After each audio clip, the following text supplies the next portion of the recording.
Thank you. It's a real privilege to be with you all. And it's nice because, as I was sharing beforehand with Julie, this is 10 minutes from my kid's school. So the location cannot be beat, if you will.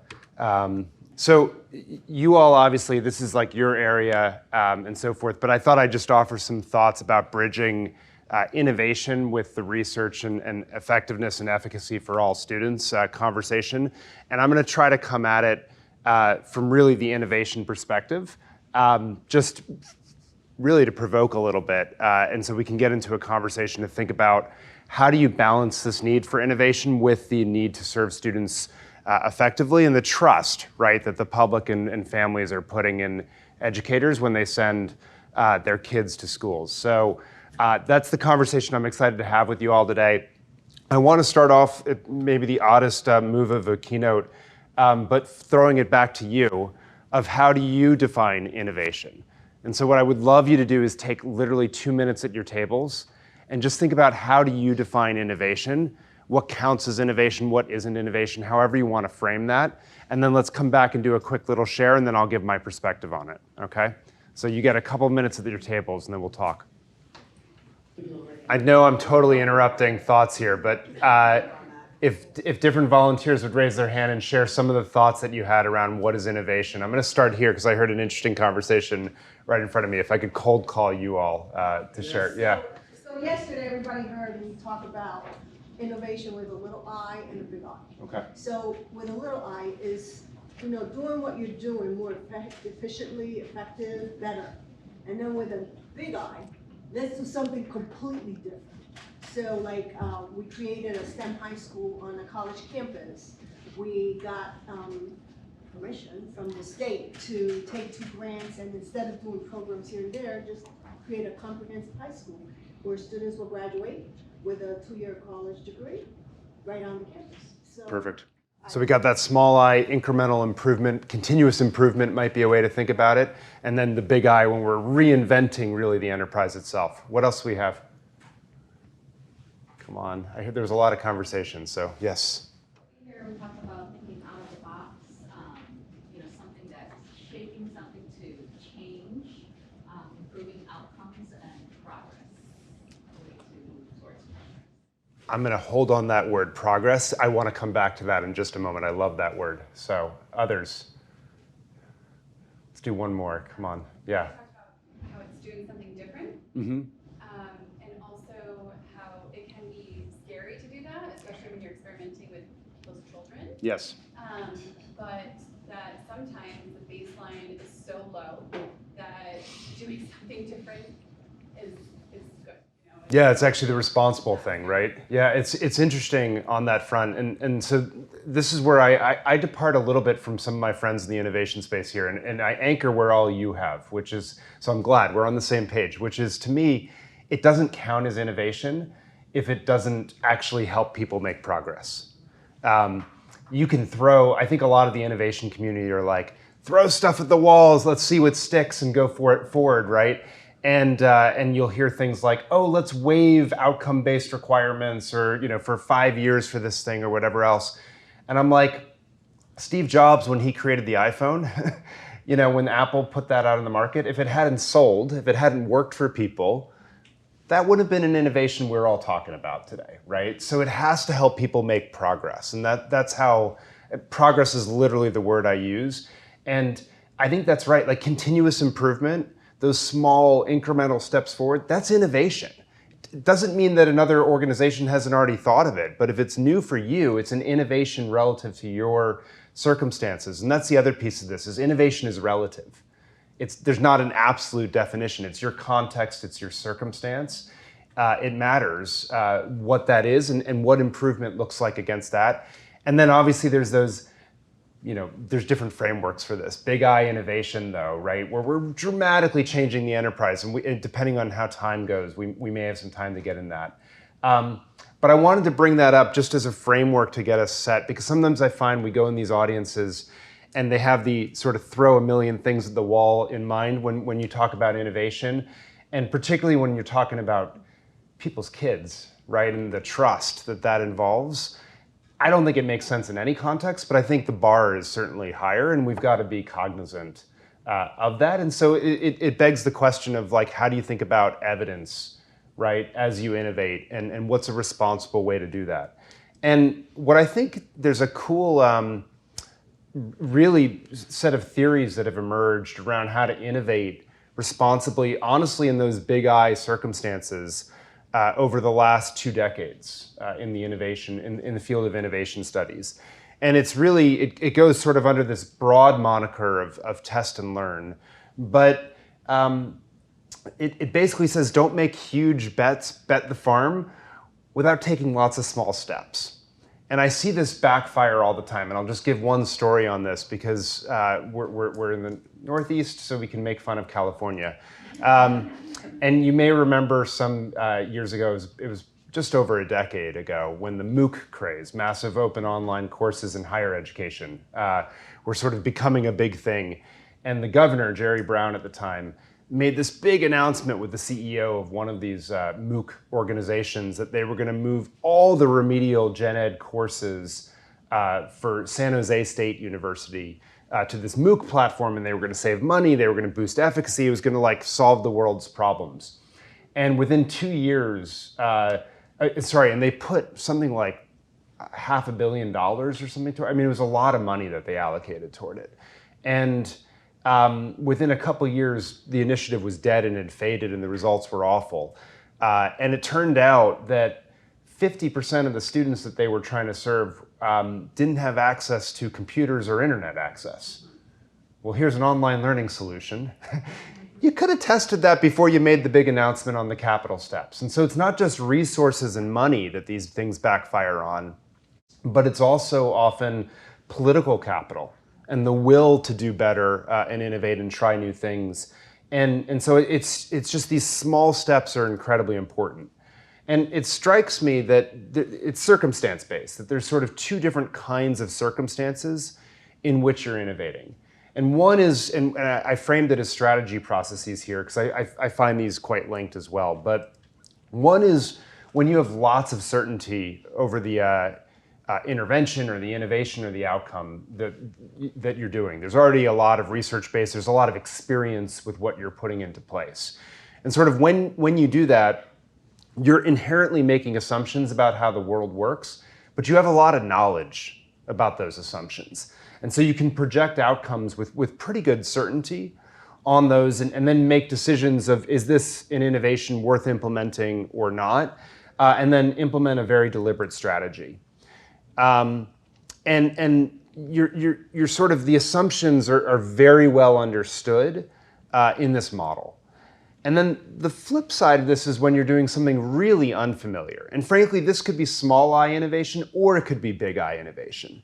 But you're doing something very new that has not been done before. And when we do this, I like to flip the innovation process on its head. And basically, you get the group of people together that's saying, we want to implement this, and say, instead of starting with the inherent assumptions, let's all put our cards on the table. Like, this is the program or the design, roughly speaking, that we want to implement. What are the outcomes that would have to materialize for this to prove attractive?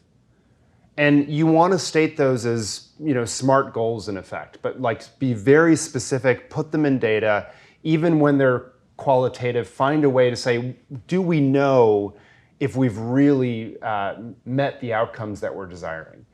And let's put our cards on the table. And then let's backward map and say, okay, what are the assumptions or our hypotheses that have to prove true for these outcomes to happen? And I'll go more into that in a moment. But then once we've identified these hypotheses, then let's implement a plan to learn if these hypotheses are reasonable or how far off the mark they are. And we're only going to implement the full program once our hypotheses, the preponderance of them, have actually proved valid and accurate. And so what this does is really de-risk that innovation process. And I agree with what I don't know your name, but Jess. Yeah, so what you said earlier, that in some cases, like not innovating is actually more risky because we know the outcomes of the current system.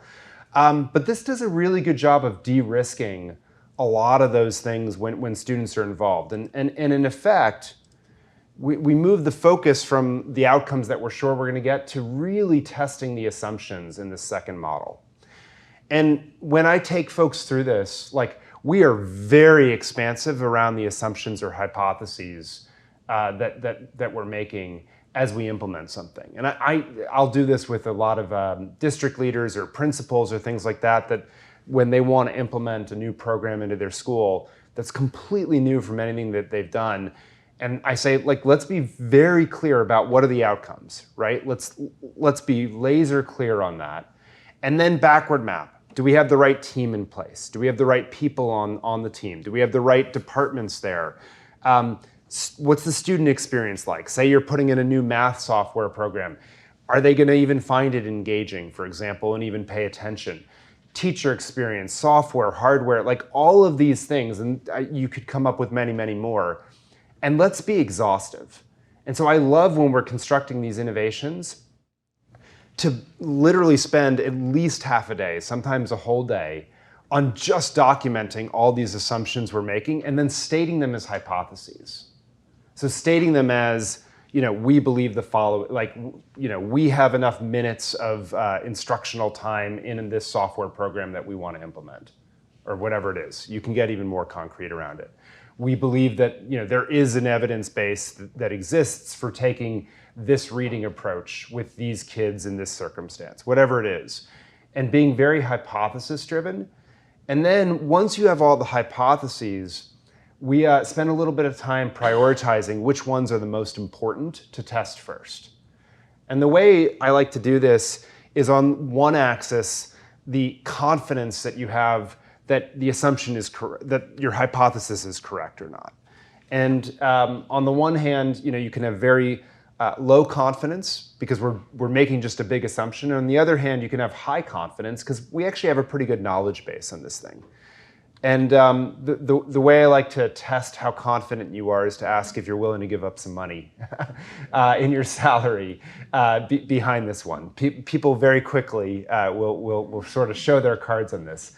I will say there's another benefit of this exercise in a room, whether it's, again, with the practitioners or researchers or policymakers, is you actually start to understand where there's differences of opinion of different stakeholders around the table. And as a leader or someone that's trying to put something in place, it's a really good way to make a safe space for people to voice their uncertainty or disagreement in sort of ways that are not disagreeable, if that makes sense. And then the second that I like to ask is, what's the danger if this assumption is wrong, right? Like, there's no go forward path on the one hand, or it's actually minor, like we can just tweak around the edges. You can imagine a school maybe, again, I'll say with a software example for a moment, they're implementing a program. Do they have enough battery carts or something like that? Might be a hypothesis that they build something around. Relatively easy maybe to get a couple more if you're slightly off, right? There's certain things that are perhaps game over completely, like on, do we have broadband internet access, period. And so after you do that, you basically average these and you get a set of assumptions that you have to check really quickly. Some that you can check later, and then the ones that you can check last, basically, okay? And now you have this hypothesis checklist and a set of assumptions that go aside it, and a priority list, the ones that we've really got to test first. And then I ask, how can we test these assumptions as quickly and cheaply as possible so we're not using a lot of money and a lot of time and a lot of political capital, right? And some of these, frankly, like, there's research base already on these things. So you could just consult the existing research and say, like, hey, that 3 queuing method on reading, not a good idea, right? Like, we know that. And so we can say this highfalutin program someone has tried to sell us, that's not something we're going to do. Or whatever else it might be. Some of it might be just calling another school or a state or a district that has already put something similar in place and just getting some baseline checks on your hypotheses themselves. And it doesn't have to be the program itself that you're testing, right, at this stage. It's literally these hypotheses that you've made that have to prove true for those outcomes to materialize. And what I like to say is like, how precise does your test need to be? In the very beginning, they're gut check questions. Like, do we have enough evidence and confidence that we can keep going? And you set up checkpoints on a regular cadence as you're implementing something. It might be every 6 weeks. A school that that I talk with on a podcast that I do, that's what they tend to do with their innovations. Frankly, like I've seen a lot of schools, they have a monthly, resource head meeting, and so that might be a nice time where you're all coming together anyway to check these assumptions and how they're proving true. And so in those beginning, it's just like gut check, back of the envelope sort of calculations and questions. And then it gets more and more detailed as assumptions are proving true and you're getting closer to perhaps implementing something. And so each step along the way, it's sort of like following a basketball hoop in some ways. Like so you go out, you come in the meeting and you have your list of maybe 40 assumptions or something like that, 10 of which are like, we should check now. I'm going to assign different folks to go chase these things down. They come up with a test to check them. We come back in a month and we go through those tests and say, what did we learn, right? On each of these assumptions, on each of these hypotheses that we're implicitly making. And then we have a decision on each one, which is, do we double down? Like, wow, 9 out of 10 of these assumptions look like we are on the right track, so we're going to move forward. Or frankly, we get a little bit of information and it's like, I actually don't feel like I've really answered the question of is this hypothesis right or not? So we're going to take some baby steps and keep exploring on the next round. There's times where there's the famous pivot, as Silicon Valley calls it, or revectoring, right? We're going to change our approach. Like the assumptions have come back, the hypotheses are there, and we realize that the design we did have is not going to work in this circumstance or context. But if we make some changes, there's still a hope of salvaging this program or this innovation. And then there's the game is over, let's stop it, right?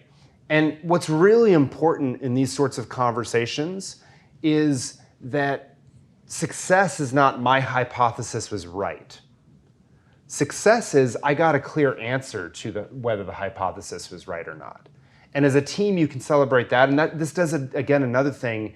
It strips away some of the emotion around like, my thing is right and I'm going to show you how it's right. Instead, like success is like we got clear answers so that we could decide whether to go forward or not, so that we're making responsible decisions on behalf of student progress. I'm going to pause there for a moment, and if any questions, or I should have said this up front, I'm kind of casual. If you have questions throughout, just stop me, or push back or things like that. Yeah. As you're speaking, I'm thinking to myself, it assumes a lot of rationality. Yes, sure. And I'm just thinking about political considerations, particularly at the state level, where in fact, this is not how many actors we pay. Yeah. In fact, special interests get a hold of legislature, who then like pass something, they have no idea, they don't care. Sometimes it ends after a year, and that similarly is, realistic to assume at the sort of level of leadership at an SEA as well. Is that in some cases people have Microphone, sorry. Right? Yeah. Some may be very driven by this kind of thing. Others may be much more wedded to the idea of, this is my idea. It was a very good idea. It's going to continue to be a very good idea, regardless of what others think. And so I'm just trying to think about, as a researcher, this all appeals to me dramatically. I do realize, though, that one of my sort of flaws is I'm not a particularly agile little creature in my own. So I'm just trying to think about like what that means, right? Like how this could be translated, or in the face of those kinds of obstacles where there is the decided lack of rationality, like how might you advise we maneuver? Yeah, maneuver. It's a great question, and I'll be curious if you all have thoughts too, because you all swim in this soup. It sounds like you do right away. So, and then I'll give my thoughts. But I liked hearing from you because you all deal with this. I don't have thoughts except to say that I think you just restated my question, which is how, at that initial sort to is this certain or uncertain, that's the point where I think your problem becomes evident. Because if they think they're in path A and they're actually in path B, that's where you have a problem. So I think my question is connected to hers. Yeah. No, I think it's a good point. I mean, and it goes down to something different on the policy level, which is, it strikes me that there's probably 4 categories of policy levers that impact innovation, and you may add to the list, but one of them is sort of permission granting, is what I would say. So it's like waivers in code that allow you to not use seat time, right, to measure student progress, for example, right? There's a second, which is more like conditions or infrastructure building, right? Some of the E-rate from a federal perspective, right, might go under that category. There's a third of like my idea, and we're going to implement it. And then there's a fourth that's more around incentives of things. So that might be, pay for success schemes or something like that, right? Or sort of what are we funding? Might go under that. And so I also think that the question depends on what kind of policy we're talking about. But when it's maybe that third category of like, here's my big idea, we're going to do, I'm making it up, but vocational technical schools in every single regional center across the country. It's a little bit of a spin off yours, right? And this is what we're going to do, period, right? And here's the money for it. I think at some point you're hamstrung, right, if we're being honest there. But the way I might think about it is like, okay, this is the initiative. How do I give it the most likely chance of succeeding? So that at the implementation level, and you all know this, legislators think they pass something and that the work is done and they move on. How do you, at the implementation level, give it a chance to actually vector to the thing that might actually work, even though acknowledging it might take that last one off the table, because money is going to get allocated. Yeah. So I feel like jumping out of my chair Please. on this conversation, because it truly is 24/7 and strategic. And swimming in this space every single day, it is really, number one, building relationships so that people trust what you say. And then with you not having the ego that when they take the ideas that you have, take the win. It's not about, but that was my idea. It was when I see what I say show up in legislation, even though I'm thinking you didn't really have to put it there, take the win, take the nod. I mean, those are the kinds of things. And so it's exactly what you say. It is a constant 24/7 back and forth. And yes, you may not get the perfect policy, right? But how can you still take that and do the work? And frankly, you may have opportunities for them to go back and even tweak it. Okay, your idea, great, fine. But you're getting what you're working on. So it may not be linear or perfect in how you do that, but never underestimate the power of being able to constantly educate the folks around the work that you need to do, and it never stops. I'm thinking about my colleague over there, Patrice, who lives in this world a lot with legislators on this space. It's constant, and it's in the season, it's out of the season, it is what you do. So, anyway. No, it's a really good set of points. I don't know that I have a lot to add to it. I'll offer, I guess, a couple other thoughts around what you just said, which is a lot of this is framing also, right? So to get their interest. So the model that I just walked through is based on research from a woman named Rita McGrath at Columbia Business School, who introduced this notion of discovery-driven planning. I suspect it bears a lot of familiarity for those of you who know lean startup, which is sort of a trendier, right, manifestation. So some of this may be like, I'm very stubborn. I like framing it in Rita's work because but like, sometimes people like lean startup as the thing because that's the fad that they're going under. And so I more say that as an example of frame it in terms of how they're framing it, some of the things that you're seeing on the ground to help them make progress, number one.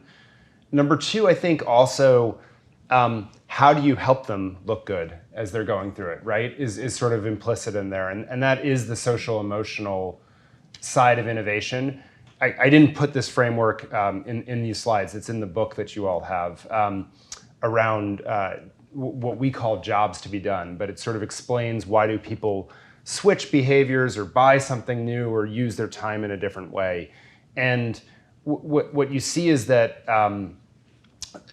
people, when they focus on designing new innovations or new ideas, they tend to obsess over the functional details. And then they forget that actually what really drives people to change is the social and emotional dimensions. Far more than the functional ones. How does it make you feel? How does it make you feel relative to those around you?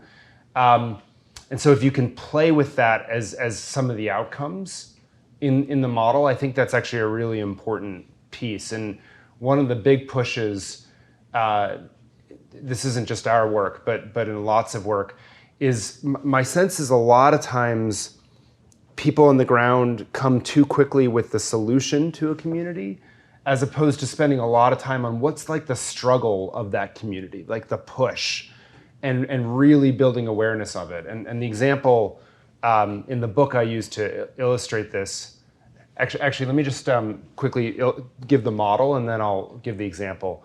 So in the model, essentially it says, change only occurs, and this is a simple way of thinking of it, when the push of the current situation and the pull of a new solution overcome the anxiety around the new and the habits of the present.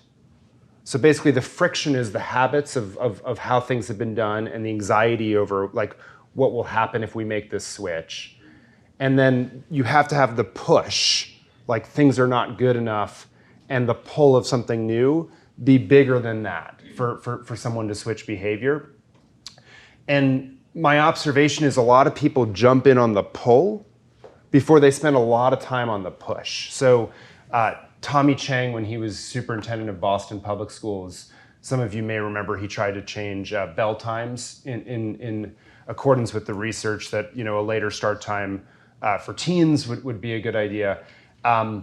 They introduced the policy, and within like a few days there was a pushback from, I'll say it this way, I think it was representatives of low-income parents who said this is going to screw basically families, right, who don't have these means and so forth. And it turned out that BPS had done a ton of research showing that wouldn't be the case. But the cat was out of the bag, so to speak, by that point. And the narrative took over. And the reflection in the book is how much better would it have been if they had spent like a lot of times with those community members saying like understanding the struggle of the current start times for their family dynamics, for work, for kids' sleep, like all the things that were leaning on them, most of which weren't functional, right? It was like how it was sort of social, emotional habits of the present, things of that nature. And then when you had built up some energy there, how would you then have gone, okay, well, there's actually districts that have successfully made this switch, and let's not implement one of them, but let's actually look and learn from them, and then figure out what's right for our context and design it. And maybe you had the solution the entire time there, but sort of backwards mapping that, if you will. Thank you. I have a question that's in a slightly different direction. Great, yeah. And that's, what sort of environment is ideal for innovation? And what I mean by that is not the political environment. I'm sure that Tommy Chang has much better ideas to improve teaching and learning than changing start times. That is a very small Sure. if it was even a good idea.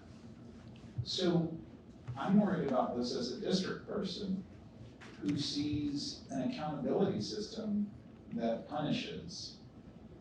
And if you do anything that's outside of what everyone else is doing and your results aren't good, then you're hanging out on your own. Yeah. Whereas if you're doing everything the state's telling you to do, you're still not doing well, but it's not your fault. You're doing everything you're supposed to. That's the exact opposite, in my mind, of innovation. So I'm very curious to see what kind of environments innovation thrives on, because you mentioned Apple and the iPhone. Yeah. I can't imagine at Apple that their R&D is coming up with, damn it, you better have a blockbuster or you're fired. One chance, not chance to get. Well, so you're going where I want to go next. So let's go there. It's perfect. It's the perfect segue. It's like you read the slides. So I just want to make this one other point before I go through, because it's not something I had thought a lot about until relatively recently, which is how do we break an innovation that's working? And what I mean by it is not like going into a school that has done something novel and just smashing away at it, although I'm sure a lot of the policymakers you work with do that. But more, as you're doing this test and learn process, don't just be excited like you found something where it works. Try to figure out the conditions where it doesn't work on the front end. And then that gives sort of two things, I think. One is it gives a deeper understanding of causality, of like what is actually causing the intervention or the program to actually produce the results.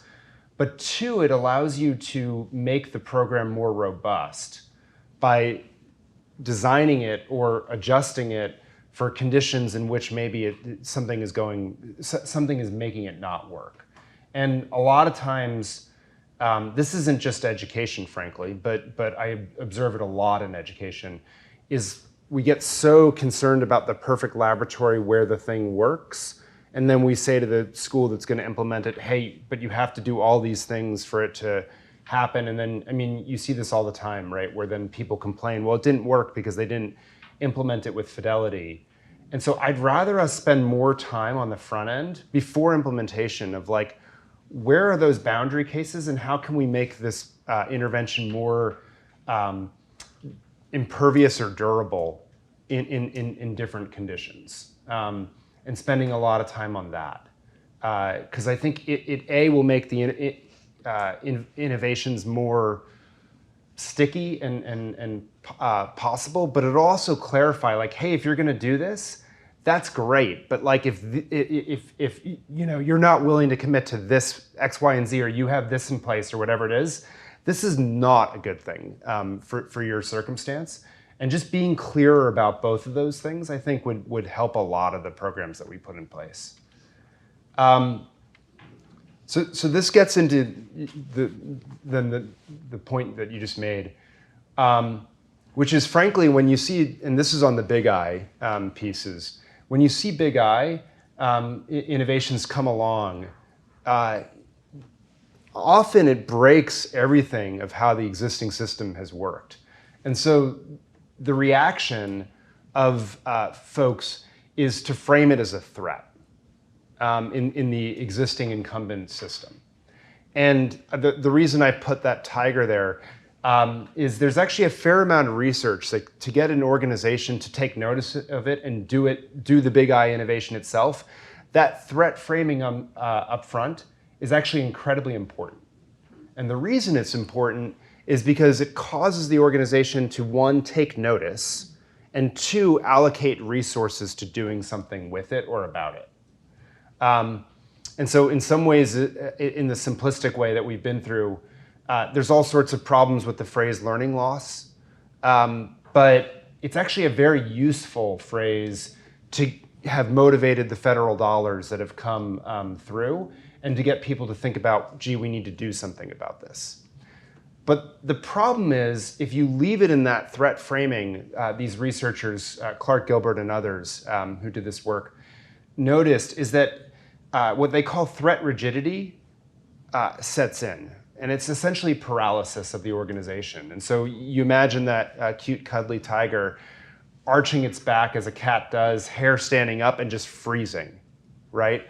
And what we see is a lot of organizations, when they leave something in a threat framing mentality, they allocate time and resources to debating it, but it's all through this threat prism, and they go into a very command and control, top-down implementation mode. And so it's anathema to the innovation and reps that you need at that very point in time. Very emotional, very instinctual, and so forth. And in essence, they're doubling down on an organizational model of how things have worked. So this is just one model to sort of depict that. But essentially, you can think of an organizational model, and this could be a district, a school, state, SEA, whatever. Like you can apply it to where it's useful. It has a value proposition. It's some service that's helping, trying to help people make progress. And to deliver on that service, it assembles resources. So teachers, technology, curriculum, school buildings, whatever it might be. And that over time, as these resources interact to deliver on the value proposition, processes emerge.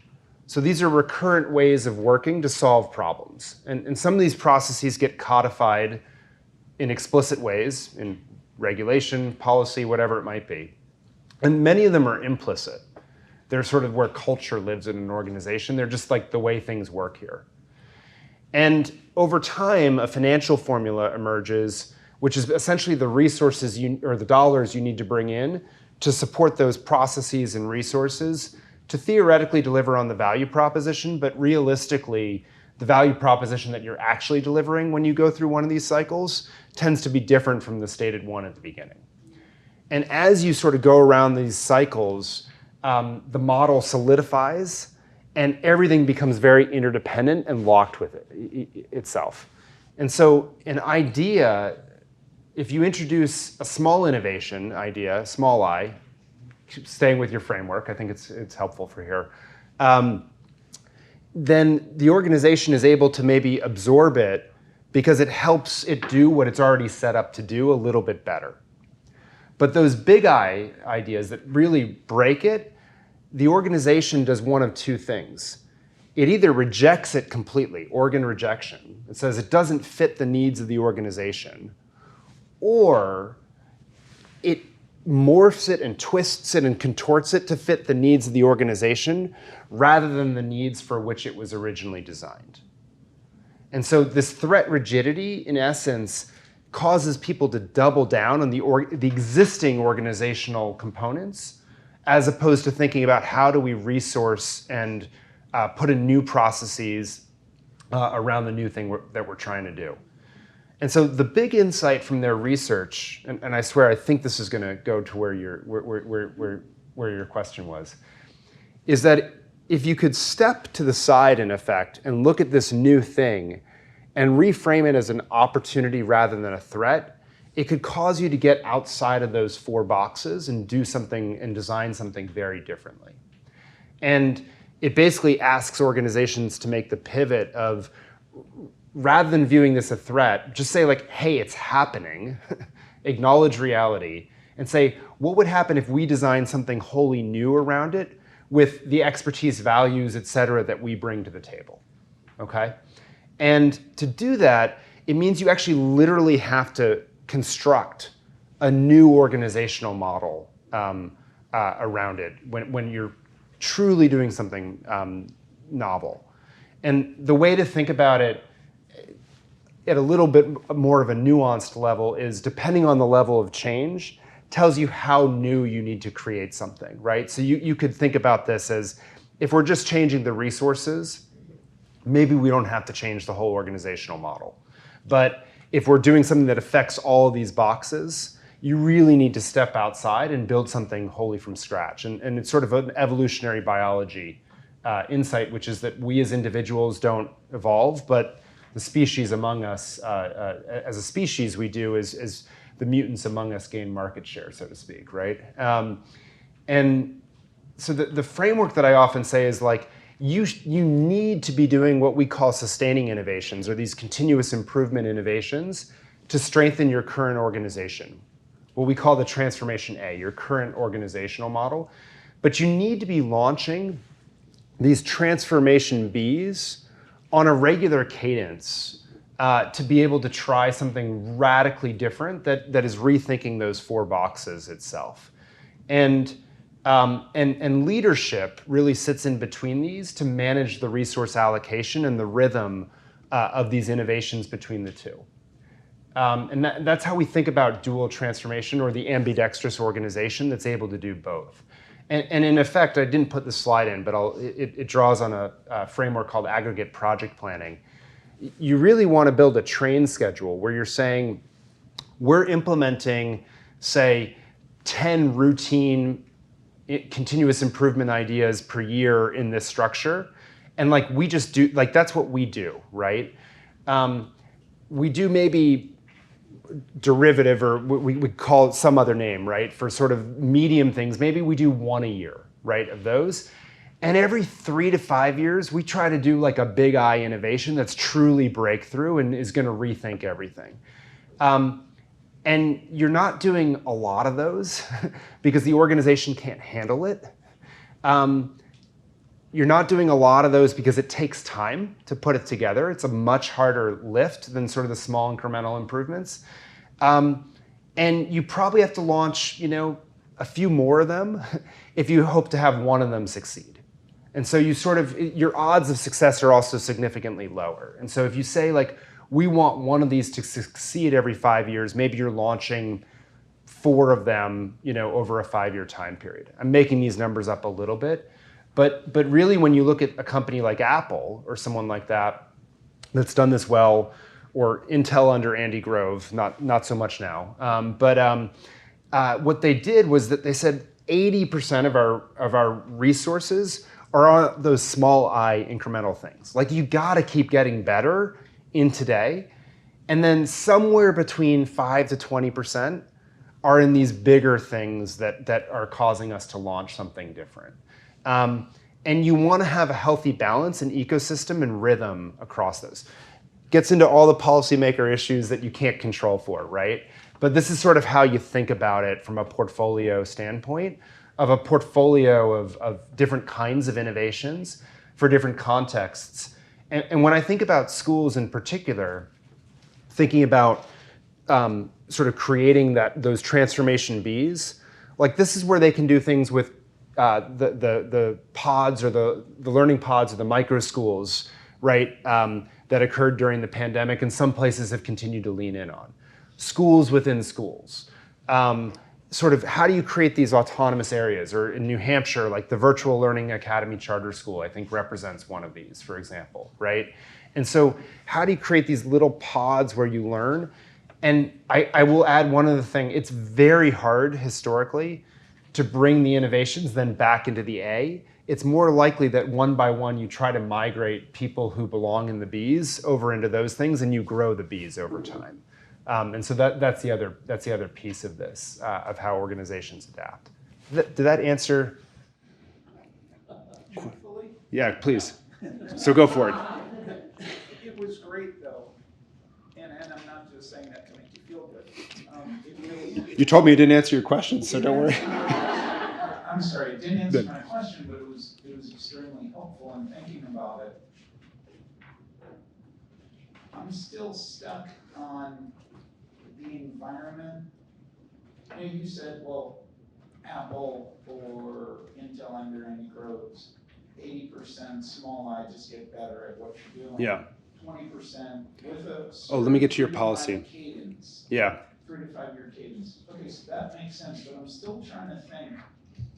The permission granting thing. Yeah, let's keep going. Sorry. Yeah. I just can't see that Steve Jobs would say to his R&D shop, okay, now whatever you do, consider the bottom line.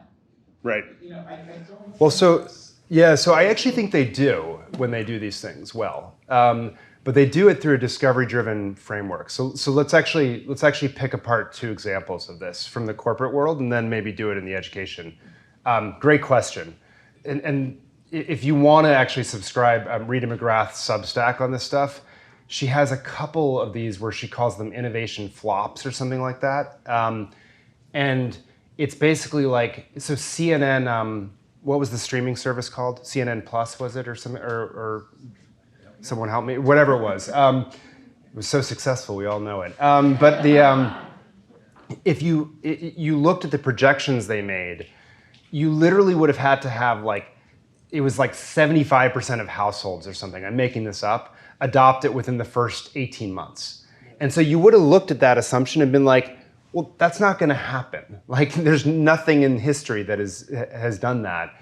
So even ChatGPT has not done that, right? Like, let's rethink this for a moment. And so I think the answer to your question on the Steve Jobs thing is, like, they set very clear, like, for this to be attractive to the bottom line, this is what it ultimately has to do. But they're very, they're patient for growth and they're impatient for success, if that makes sense. Or impatient for profit, probably is their words. They want to see a working ecosystem and have a sense of how that's going to work.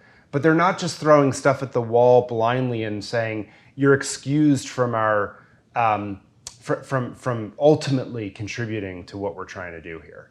The other thing is they set up these new organizational models, and I think this is probably where you're going a little bit, is that the measures of profitability might change, right? So I'll give you an example of this. When I did a stint at America Online many moons ago. And none of you, I suspect, know what AOL Pictures is, but it was the product that I worked on. And one of the reasons you don't know it, besides the fact that I worked on it, was that when I designed the business plan for it, within like seconds, finance came to me and said, we see your beautiful spreadsheets, but like they only promise gross margins of this. For it to be an attractive business here, it has to promise gross margins of 35% or whatever, and yours are 15 or something. And so what I did was I just made changes to the model just to get it passed, right? And then it didn't do what it needed to do. And I think the argument there is like, it's a fundamentally different business, so it needs to be separated from the core. And it's not that it couldn't be profitable over time. Profit was going to be on volume, right, and sort of market share, but it couldn't adhere to the same metrics, if you will, of the traditional of the traditional system. And so how do you get out of that, I think, is the question that you're fundamentally asking. And that's where the autonomy is so important. And it's not just autonomy of like, oh, we're going to spin off this separate school. And it's not autonomy of we're going to forget about student outcomes. It's autonomy of these are the outcomes that we're going to look at and measure. I'll go to that New Hampshire Virtual Learning Academy charter school example again. They get paid based on progress of the student as opposed to ADA, right? So you master, it's a mastery-based model or competency-based model. 10% of the course, simplistically put, I mean, it's really a true up, but right, they get 10% of the funding then for that student once they've demonstrated mastery. They only get the next 10% when they demonstrate mastery of the next 10% of the course or whatever it is. So it's a very different now, right, financial model. It's a very different, it's still outcome, it's actually more outcomes based, but it's a very different thing from the ADA or student count or whatever you might be going by, which I think is maybe where you're going. So on this front, actually, the mastery learning and future of assessments, because from my standpoint, like we continue to run a system, right, where we deliver content to students, test and assess, they progress, and then they only get the results afterwards. And by definition, it actually, sorry, you want to take a picture? You can send out these slides afterwards, so everyone can have them. And you can use them or change them however is helpful to you all, to argue with the legislators in your midst. But it literally embeds holes in students' learning by design, right? Because no one takes exactly 3 weeks to master, this unit or whatever else. And like we all know this, and yet we tell ourselves a lie that somehow this will work. So it actually embeds learning loss by design. And mastery-based learning says we're still doing, the learning experiences and testing and assessment, but now we're trying to get real-time or interactive feedback that informs what a child does next, and they only truly progress once they've demonstrated mastery on something, right? And I think this is a very different future of assessments because it's assessments that are smaller, they're more frequent or on demand, like I'm ready to demonstrate mastery.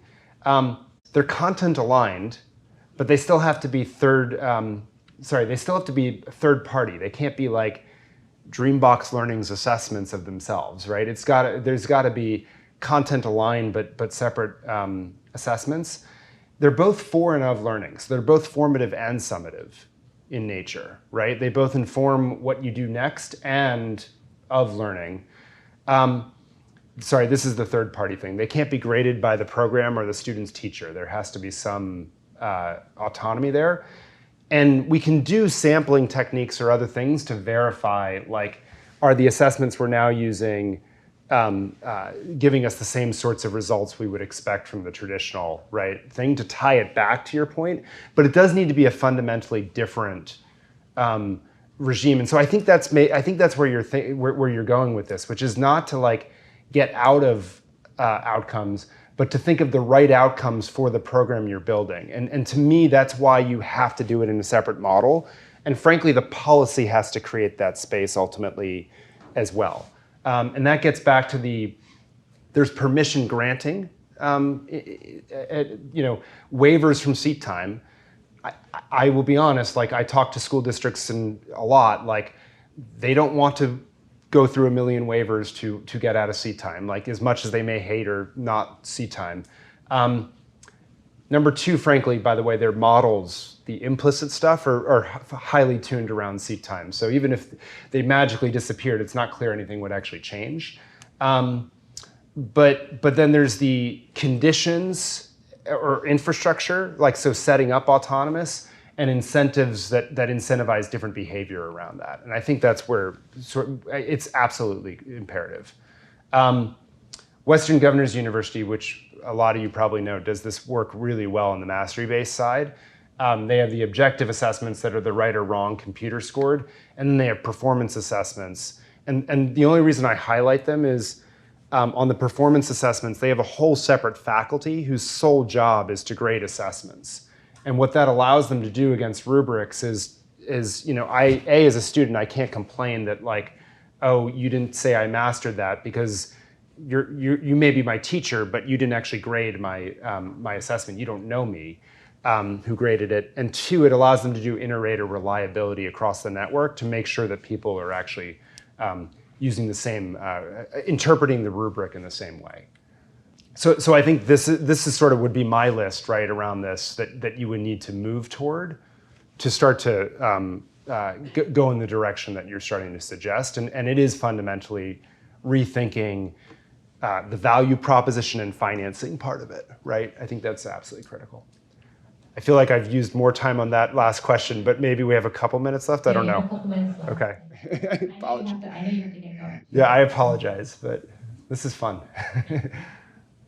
Any other things on your minds, or hopefully, maybe I'll wrap up with this, which is just, hopefully this gives you all some fodder to put the issues that you're wrestling with on the ground, right, through these different prisms, and see what would you change accordingly.